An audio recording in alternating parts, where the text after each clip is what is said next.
Hai, Assalamualaikum. Saya Izati dari Bidang Traffic. Okay, hari ni saya nak share cerita tentang pekerja ini yang bertajuk Istiraj.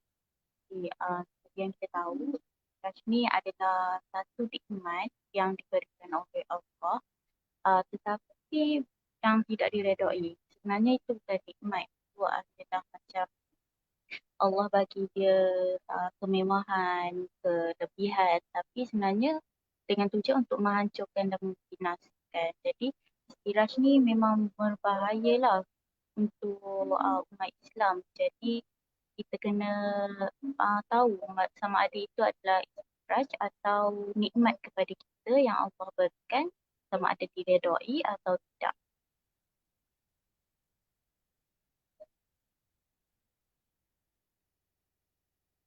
Okay, istiraj. Sabda Rasulullah SAW, apabila kamu melihat bahawa Allah Ta'ala memberikan nikmat kepada hambanya yang selalu membuat maksiat iaitu derhaka, melanggar syariat Allah, ketahuilah bahawa orang itu telah diistirajkan oleh Allah Subhanahu Wa Ta'ala. Diriwayatkan oleh At-Tabrani, Ahmad dan Al-Baihaqi. Ini bermaksud Allah memberikan kelebihan ganjaran kepada, bukan ganjaran lah, dia macam nikmat yang tidak diredai. Allah memberikan dia kemewahan semua, tapi orang tu tak sedar yang dia sebenarnya itu bukan semua, bukan nikmat yang diredai, tapi hanya istidraj yang untuk menghancur dan membinasakan diri dia sendirilah. Okey, apa itu istidraj? Maksud dia adalah pemberian nikmat Allah kepada manusia yang mana pemberian itu tidak diredai macam yang saya cakap tadi. Okey, manusia istidraj adalah manusia yang berdaratan, bermaksud manusia yang tidak mengikuti syariat Allah Subhanahu Wa Taala. Tapi walaupun dia buat maksiat, tapi dia rasa Allah sayang dia dan mereka senang-senang untuk memandang hina kepada orang yang beramal. Contoh dia macam orang yang dapat istidraj ni, dia cakap orang tu pergi masjid tapi tak mampu beli apa-apa benda mewah macam basikal pun tak mampu, tapi dia pergi kelab malam, boleh beli kereta mewah, tak payah beribadat pun rezeki datang mencurah-curah. Kata dengan sombong, itu bukan nikmat yang Allah bagi yang diredai. Itu hanyalah istidraj yang tujuan untuk menghancurkan diri dia. Itu nikmat itu tak bermaksud Allah menyayangi dia dan menyukai apa yang dia buat. Itu bermaksud untuk menghancurkan saja. Okey, dalam bahasa ringkas di istidraj ni macam tak solat tapi exam boleh cemerlang. Lepas tu gaji berlipat-lipat, tak tutup aurat tapi bisnes meningkat. Tak puasa tapi rumah ada 2-3 biji.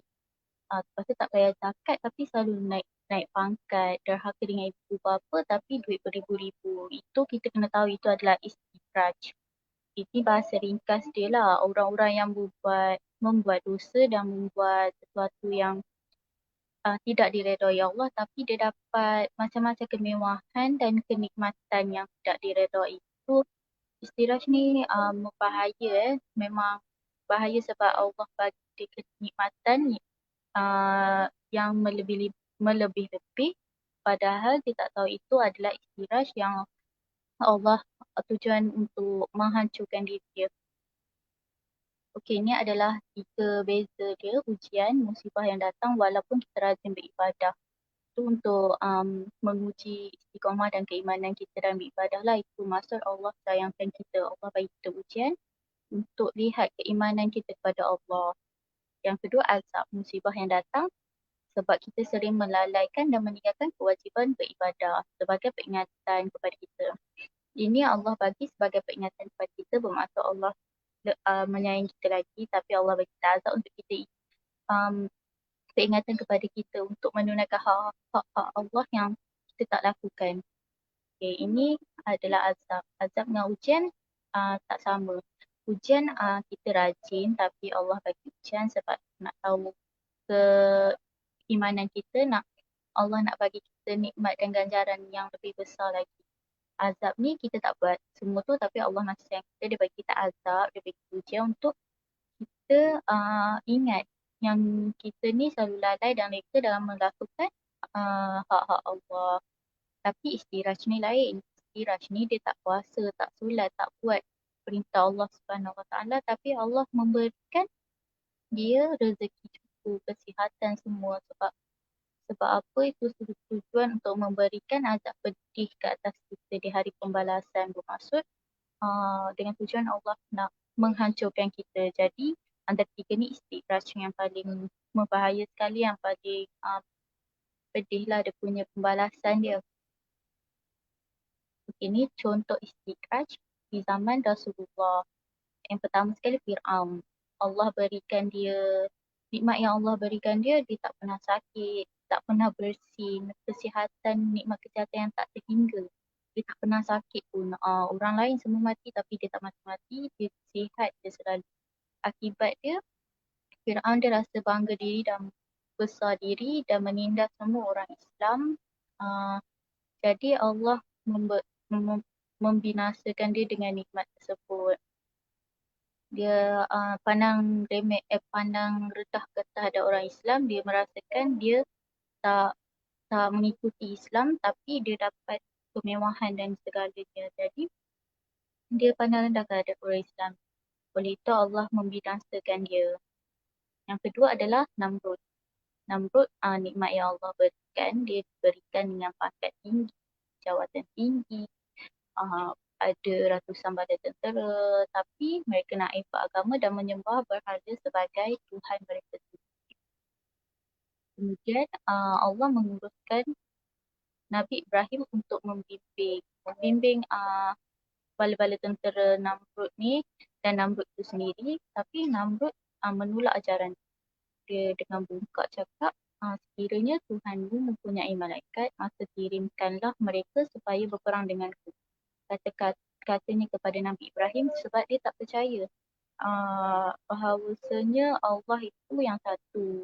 Dia tak percaya ada kuasa lain selain dia. Dia berasakan diri dia yang amat berkuasa sebab dia ada semua benda. Dia ada pangkat, dia ada tentera yang banyak. So dia rasa tak ada siapa boleh lawan dia. Jadi akibat dia, Namrud dan angkatan tentera berada di lautan padang yang luas. Allah cuma memerintahkan nyamuk je untuk menyerang mereka. Lepas tu semua ahli tentera dia satu demi satu rebah sebab nyamuk isap darah. So dengan nyamuk je Allah dah boleh menghapuskan semua beribu-ribu bala tentera dia.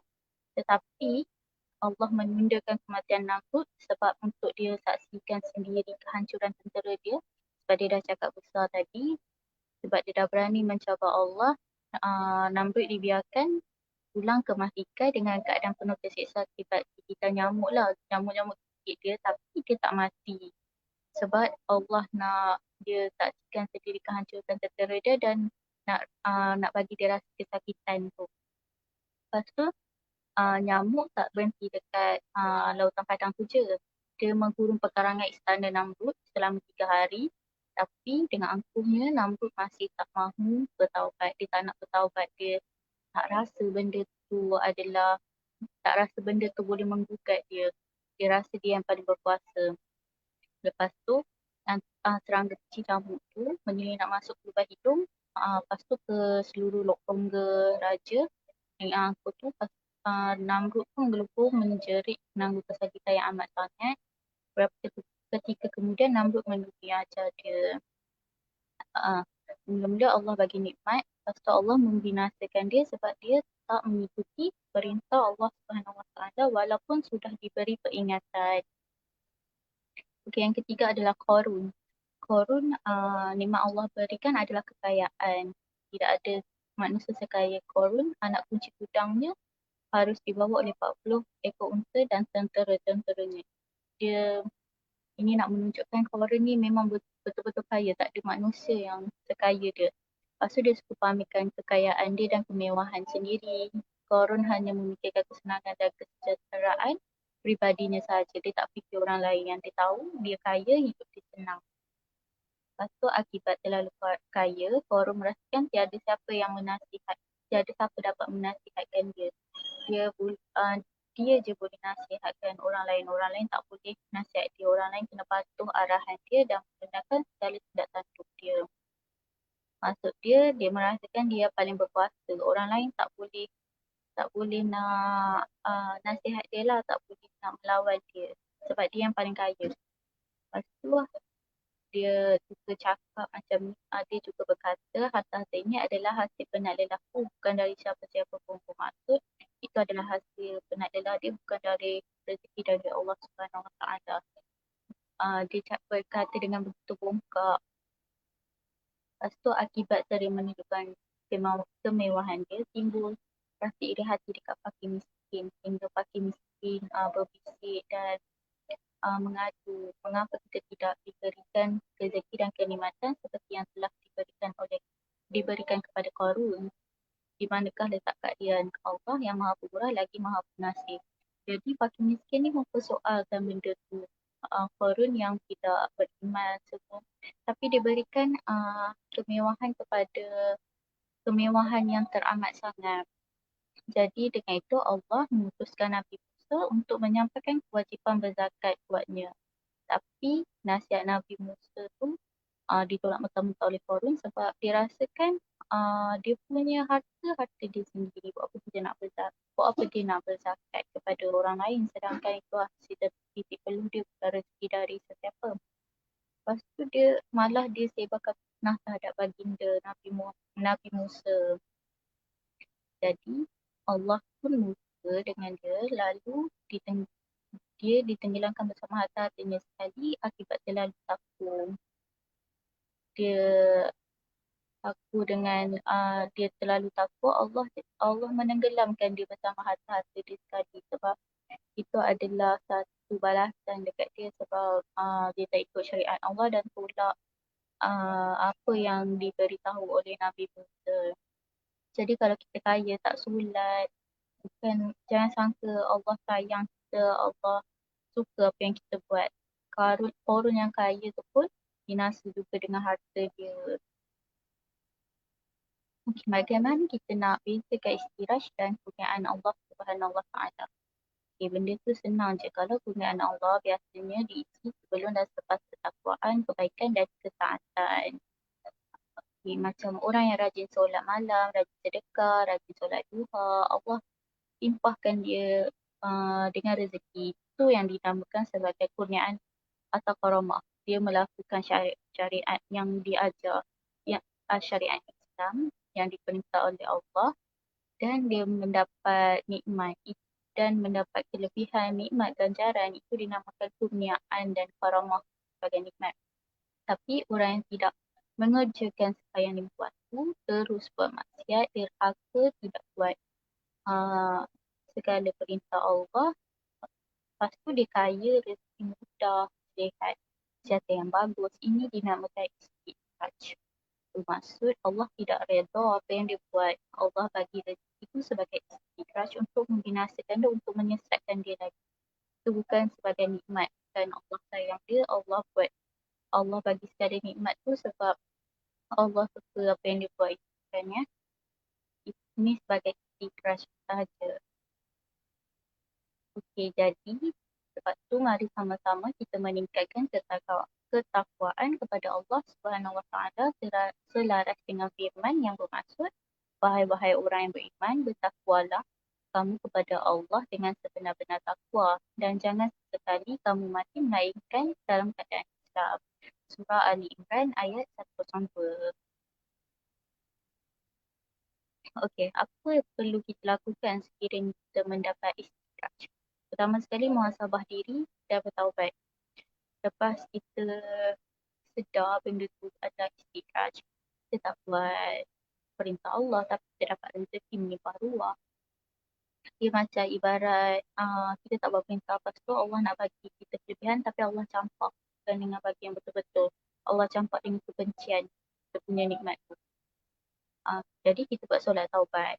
Kita buat solat taubat memang susah kita nak kesan itu nikmat ke istidraj. Tapi kalau rasa kita buat salah tapi Allah bagi juga nikmat, ada sesuatu yang tak betul lah, itu bermaksud istidraj lah. Jadi kena cepat-cepatlah cegah dia. Sebab kita buat maksiat semua tapi Allah masih bagi lagi nikmat kepada kita. Jadi kita tahu sendirilah itu adalah mi'raj. Jadi kesimpulan dia, semua orang mesti nakkan nikmat Allah. Jadi kita kena betul, pastikan betul ke yang kita dapat nikmat tu yang betul atau hanyalah istidraj. Jadi untuk dapatkan nikmat yang sebenar-benar dia, kita kenalah melakukan segala perintah Allah semua dan menjauhi segala larangan dia. Okey, sebagai selingan, okey, Bahaki Travel Sendian Berhad ada melaksanakan akikah di Ardul Kinana Bumi Barakah. Okey, untuk ibu bapa atau keluarga yang tak punya masa, ruang untuk akikah, lepas tu kurang bajet, lepas tu tidak tahu nak urus ke akikah, Bahaki Travel menawarkan perkhidmatan akikah di Tanah Suci. Ya. Okay, pakej akikah RM490 untuk seekor kambing, satu bahagian. Kenduri tahlil, kesyukuran ada tambahan iaitu RM100. Perkhidmatan tambahan macam wakaf Al-Quran, wakaf kursi roda, wakaf kursi solat, upah umrah, upah haji. Perkhidmatan tambahan ni ada charge tambahan dia yang tertera. Okay. Kelebihan memilih perkhidmatan kami. Kos dia lebih murah daripada berbanding di tempat lain. Lepas tu jimat masa dan pengurusan akan lebih mudah. Akikah diuruskan 100%, jangan risau untuk mendapatkan perkhidmatan kami. Lepas tu kerja perkhidmatan juga diberikan bukti video persembelihan beserta sebutkan nama anak. Akikah akan dilaksanakan secara live untuk tontonan. Akad yang jelas dan sempurna dilaksanakan di Tanah Suci Ardul Kinana Bumi Barakah. Okey, banyak fadilat yang kita dapat kalau akikah di Tanah Haram. Antara fadilat dia adalah mendapat keberkatan Tanah Haram dan ganjaran pahala 100,000 kali ganda. Jadi kita mulakan kelahiran anak kita dengan melaksanakan akikah untuk anak kita lah. Okey, boleh tempah online dan sebarang pertanyaan boleh hubungi talian yang tertera ataupun boleh terus walk in dekat pejabat kami di Kiram Travel. Okay, jadi itu saja perkongsian saya pada hari ini. Diharapkan semua mendapat ilmu yang bermanfaat lah. Terima kasih.